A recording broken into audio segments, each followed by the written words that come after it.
आज का मेरा नया टॉपिक है कि फ़र्क सोच का होता है। तो फ़र्क कैसे होता है?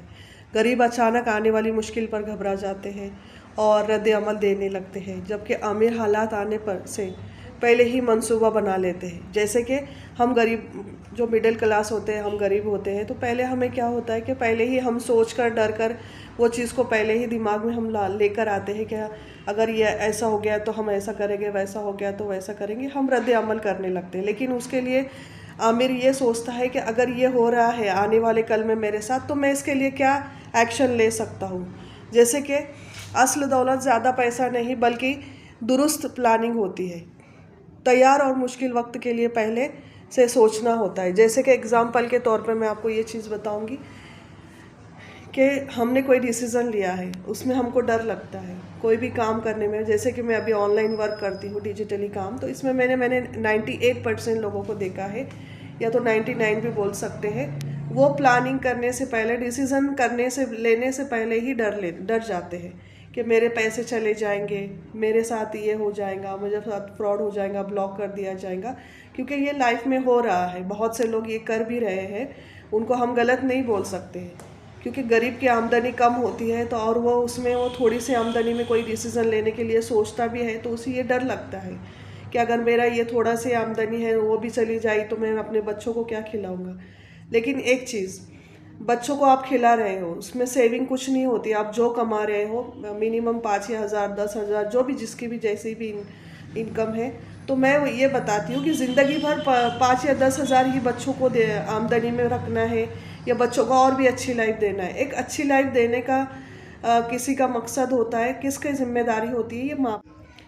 एक माँ बाप की जिम्मेदारी होती है, चाहे लड़का हो या लड़की, उनको सबसे पहले एजुकेशन अच्छा दो, उनको रहने के लिए पहनने के लिए कपड़ा अच्छा दो, रहने के लिए फैसिलिटी अच्छी दो, जैसी भी आपकी इनकम सोर्स है उस हिसाब से दो। लेकिन कोशिश ये करो कि इनकम सोर्स अच्छा बढ़ जाए, ज़िंदगी में अच्छा कमाने लगे, तो बच्चों को अच्छी लाइफ दे, क्योंकि ये सबसे पहले रिस्पॉन्सिबिलिटी पेरेंट्स की होती है।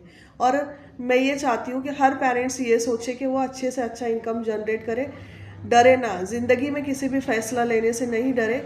ये सब जो ज़िंदगी में होना है वो होगा, उसको कोई बदल नहीं सकता। लेकिन अल्लाह से जो तुम्हारा तवक्कुल है वो मजबूत रखे। किसी को डर कर और किसी को परेशान होकर कुछ नहीं मिलेगा। दिल में पहले से ही उसके खदशात लाना, जैसे कि ऐसे करूँगा तो ऐसा हो जाएगा, ये करूँगा तो वो हो जाएगा, ये सोच से बाहर निकलो।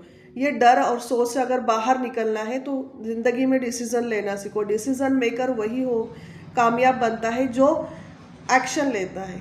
एक्शन का मतलब ये होता है कि नफ़ा और नुकसान सिर्फ अल्लाह की ज़ात देती है हमको, बाकी कोई नहीं देता। अब तो आप सोचोगे कि नुकसान कैसा?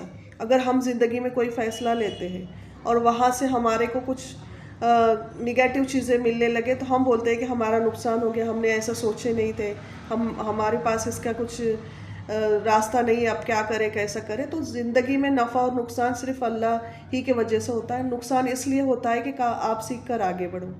नुकसान का मतलब ये नहीं होता है कि डर के ज़िंदगी में फ़ैसला लेना छोड़ दो। नुकसान का मतलब ये होता है कि ज़िंदगी में ये डर को छोड़कर इसको और आगे बढ़ो। जब आपके अंदर एतमाद आता है डर से जीतने का, कि कुछ नहीं होता, डरने के बाद कुछ नहीं होता है, एक डिसीज़न लेने से कुछ नहीं होता है। जो हो गया लाइफ में, जो हो गया उसे छोड़कर आगे बढ़ो।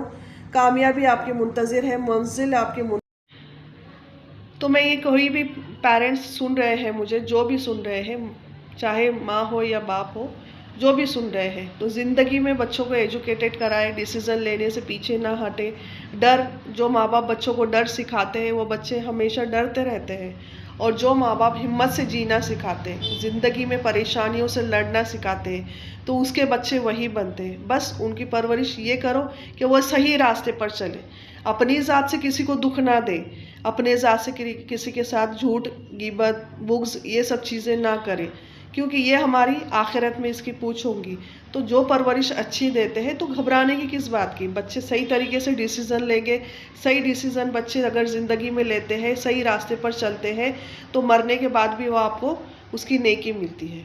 तो डरना कोई नहीं, मुश्किल ज़िंदगी में आती है, कोई भी बच्चा छोटे बचपन से सीख कर नहीं आता, माँ की पेट से ज़िंदगी में गिर कर ही सीखता है। 10 बार गिरो, 100 बार गिरो, लेकिन उठ कर खड़े रहो।